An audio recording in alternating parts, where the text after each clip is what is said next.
ସ୍ୱାଗତମ୍। ଆଜି ଆମେ ଏମିତି ଗୋଟେ ଗଭୀର ଆଲୋଚନା କରିବା ନାଗାଲାଣ୍ଡର ମେଡିକାଲ ପାଠ୍ୟକ୍ରମ ବିଷୟରେ, ବିଶେଷ କରି MBBS ଆଡମିସନକୁ ନେଇ। ହଁ ନିଶ୍ଚୟ। ଆମ ପାଖରେ କିଛି ତଥ୍ୟ ଅଛି, ଯେମିତି ନିଟ୍ କାଉନସିଲିଂ, କଟ୍ ଅଫ୍ ଆଉ କଲେଜ ବିଷୟରେ। ତ ଏସବୁକୁ ନେଇ ଆମେ ଚେଷ୍ଟା କରିବା ପୁରା ପ୍ରକ୍ରିୟାଟା ବୁଝିବାକୁ, ସୁଯୋଗ କ'ଣ, ଆହ୍ୱାନ କ'ଣ, ଏସବୁ। ଏକଦମ ଠିକ୍। ନାଗାଲାଣ୍ଡ କଥା କହିଲେ ମାନେ ସେଠିକାର MBBS ପରିବେଶ ଟିକେ ଅଲଗା, କାରଣ ଏବେ ସୁଦ୍ଧା ସେଠି ମାତ୍ର ଗୋଟିଏ ହିଁ ସରକାରୀ ମେଡିକାଲ କଲେଜ ଅଛି। ଆଚ୍ଛା, ଗୋଟିଏ ମାତ୍ର? ହଁ, କୋହିମାରେ ଅଛି। ନାଁ ହେଲା Nagaland institute of medical sciences and research, NIMSR। ଏଇଟା ପୁରା ନୂଆ, 2023ରେ ହିଁ ଆରମ୍ଭ ହେଇଛି, ଆଉ ସିଟ୍ ସଂଖ୍ୟା ହେଲା 100। ଓହୋ, ଗୋଟିଏ କଲେଜ 100 ସିଟ୍, ତାମାନେ ତ ସ୍ଥାନୀୟ ପିଲାଙ୍କ ପାଇଁ ବଡ଼ ସୁଯୋଗ। କିନ୍ତୁ ପ୍ରତିଯୋଗିତା ବି ବହୁତ କଡ଼ା ହେଇଥିବ। ଆଡମିସନ କେମିତି ହୁଏ ସେଠି? ହଁ, ପ୍ରତିଯୋଗିତା ତ ନିଶ୍ଚୟ ବେଶୀ। ସବୁ ଆଡମିସନ ନିଟ୍ UG ମେରିଟ୍ ହିସାବରେ ହିଁ ହୁଏ। ଆଉ ସିଟ୍ ଗୁଡ଼ାକ ମୁଖ୍ୟତଃ ଦୁଇ ଭାଗ ହେଇଯାଇଛି। 85% ହେଲା ରାଜ୍ୟ କୋଟା, ମାନେ କେବଳ ନାଗାଲାଣ୍ଡର ପିଲାଙ୍କ ପାଇଁ? ହଁ, ଯେଉଁମାନେ ନାଗାଲାଣ୍ଡର ସ୍ଥାୟୀ ବାସିନ୍ଦା ସେମାନଙ୍କ PRC ବା ସ୍ଥାୟୀ ବାସିନ୍ଦା ପ୍ରମାଣପତ୍ର ଦେଖେଇବାକୁ ପଡ଼େ। ଆଉ ବାକି ଯୋଉ 15% ରହିଲା ସେଇଟା ହେଲା ସର୍ବଭାରତୀୟ କୋଟା, AIQ। ଆଚ୍ଛା, ସେଥିରେ ଦେଶର ଯେକୌଣସି ଯୋଗ୍ୟ ପିଲା ଆବେଦନ କରିପାରିବେ। ବୁଝିଲି। ତେବେ ଏଇ ଯେ ଦୁଇଟା କୋଟା କହିଲେ, ରାଜ୍ୟ ଆଉ AIQ, ଏହାର କାଉନସିଲିଂ କିଏ କରେ? ପ୍ରକ୍ରିୟାଟା କେମିତି ହୁଏ? ଦେଖନ୍ତୁ, ଯୋଉ 15% AIQ ସିଟ୍, ତା ପାଇଁ କାଉନସିଲିଂ କେନ୍ଦ୍ର ସରକାରଙ୍କ MCC ମାନେ ମେଡିକାଲ କାଉନସିଲିଂ କମିଟି କରେ। କିନ୍ତୁ ବାକି 85% ରାଜ୍ୟ କୋଟା ସିଟ୍ ପାଇଁ ନାଗାଲାଣ୍ଡ ସରକାରଙ୍କର ନିଜସ୍ୱ ସଂସ୍ଥା ଅଛି, DTE, ବୈଷୟିକ ଶିକ୍ଷା ନିର୍ଦ୍ଦେଶାଳୟ, କୋହିମା। ତାଙ୍କ ୱେବସାଇଟ୍ ହେଲା dtnagaland.org.in। ଆଉ ପ୍ରକ୍ରିୟାଟା ପୁରା ସିଷ୍ଟମେଟିକ୍। ମାନେ ପ୍ରଥମେ ପଞ୍ଜୀକରଣ କରିବେ, ତାପରେ ଡକ୍ୟୁମେଣ୍ଟ ଯାଞ୍ଚ ହେବ, ତାପରେ ନିଜ ପସନ୍ଦର କଲେଜ କୋର୍ସ ବାଛିବେ, ଯାହାକୁ ଚଏସ୍ ଫିଲିଂ କୁହନ୍ତି, ଆଉ ତାକୁ ଲକ୍ କରିବେ। ଶେଷରେ ସିଟ୍ ମିଳିଲେ ଯାଇ କଲେଜରେ ରିପୋର୍ଟ କରିବେ। ଏ ପୁରା କାମଟା ସରିବାକୁ କେତେ ସମୟ ଲାଗେ, ଆଉ କେତେ ରାଉଣ୍ଡରେ ହୁଏ ଏ କାଉନସିଲିଂ? ସାଧାରଣତଃ ଏଇଟା ଜୁଲାଇରୁ ଆରମ୍ଭ ହୁଏ ଆଉ ଅକ୍ଟୋବର ଆରମ୍ଭ ବେଳକୁ ଶେଷ ହୋଇଯାଏ। ଯେମିତିକି 2025 ପାଇଁ ଆମେ ଭାବୁଛୁ ରାଉଣ୍ଡ 1 ପଞ୍ଜୀକରଣ ଜୁଲାଇ ଶେଷ ବେଳକୁ ହେଇପାରେ। ଆଉ ରାଉଣ୍ଡ କଥା କହିଲେ ମୁଖ୍ୟତଃ 4ଟା ରାଉଣ୍ଡ ହୁଏ, ରାଉଣ୍ଡ 1, ରାଉଣ୍ଡ 2, ରାଉଣ୍ଡ 3, ଯାହାକୁ ଆଗରୁ ମପ୍ କହୁଥିଲେ, ଆଉ ଶେଷରେ ଷ୍ଟ୍ରେ ଭ୍ୟାକେନ୍ସି ରାଉଣ୍ଡ। ଷ୍ଟ୍ରେ ଭ୍ୟାକେନ୍ସି? ହଁ, ଯଦି କିଛି ସିଟ୍ ଏସବୁ ପରେ ବି ଖାଲି ରହିଯାଏ, କିନ୍ତୁ ସେତେବେଳକୁ ବହୁତ କମ୍ ସିଟ୍ ଥାଏ। ଯେମିତିକି ଗତ ବର୍ଷ ମାନେ 2024 ଷ୍ଟ୍ରେ ରାଉଣ୍ଡରେ ନାଗାଲାଣ୍ଡ ପାଇଁ ମାତ୍ର 3ଟା ସିଟ୍ ହିଁ ଖାଲି ଥିଲା। ବୁଝିଲି, 3ଟା ମାନେ ବହୁତ କମ୍। ଆଚ୍ଛା, ଏବେ ଆସିବ ସବୁଠୁ ଗୁରୁତ୍ୱପୂର୍ଣ୍ଣ କଥାକୁ, କଟ୍ ଅଫ୍। ସେଠି କେମିତି ଏସି ସ୍ଥିତି? ହଁ, କଟ୍ ଅଫ୍ରେ ଗୋଟେ ବୃଦ୍ଧି ଦେଖାଯାଉଛି।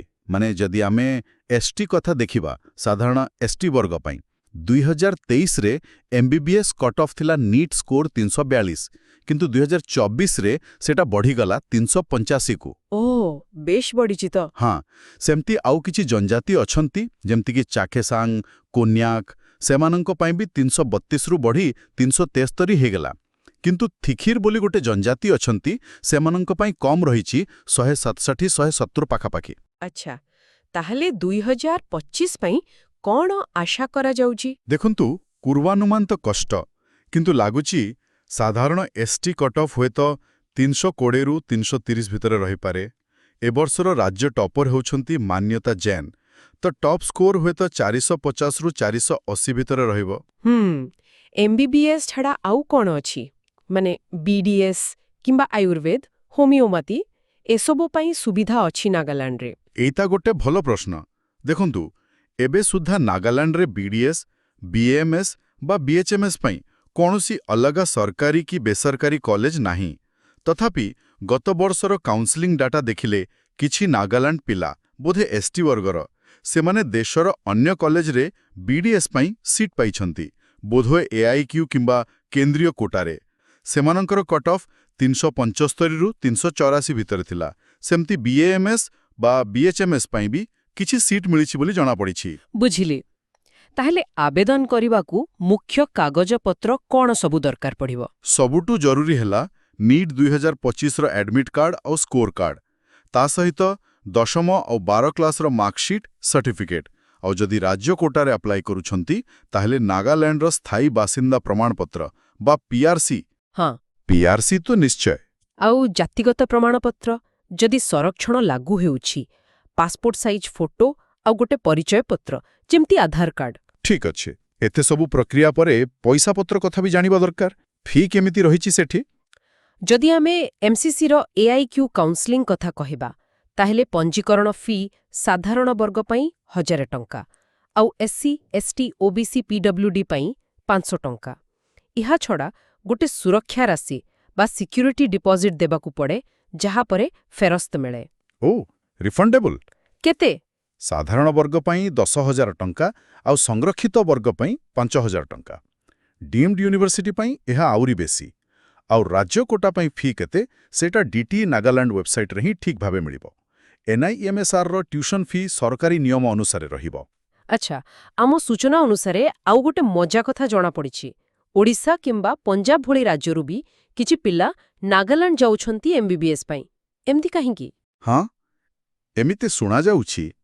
ଏହାର କିଛି କାରଣ ଥାଇପାରେ। ଗୋଟେ ହେଲା AIQ କୋଟାରେ ହୁଏତ କିଛି ପିଲା ଭାବୁଥାଇପାରନ୍ତି ଯେ ଅନ୍ୟ ରାଜ୍ୟ ତୁଳନାରେ ଏଠି ପ୍ରତିଯୋଗିତା ଟିକେ କମ୍। ସମ୍ଭବ। ଆଉ ଦ୍ୱିତୀୟରେ ନିମ୍ସାର ପୁରା ନୂଆ କଲେଜ ତ କିଛି ପିଲାଙ୍କୁ ଲାଗୁଥିବ ଯେ ନୂଆ ଜାଗା, ନୂଆ ସୁବିଧା ସୁଯୋଗରେ ପଢ଼ିବେ। ଏଇଟା ମୁଖ୍ୟତଃ ପିଲାଙ୍କର ନିଜ ନିଜର ପ୍ଲାନିଂ ଆଉ ପସନ୍ଦ ଉପରେ ନିର୍ଭର କରେ।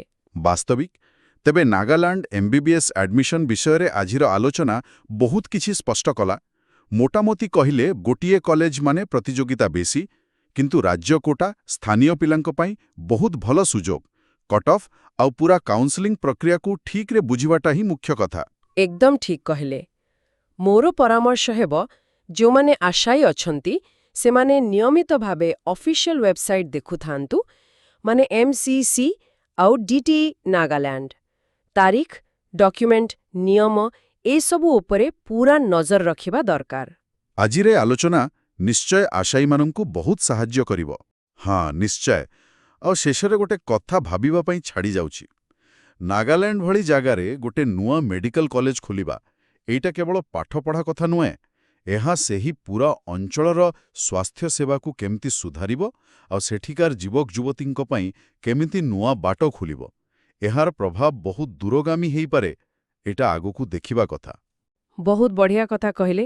ଧନ୍ୟବାଦ। ଧନ୍ୟବାଦ।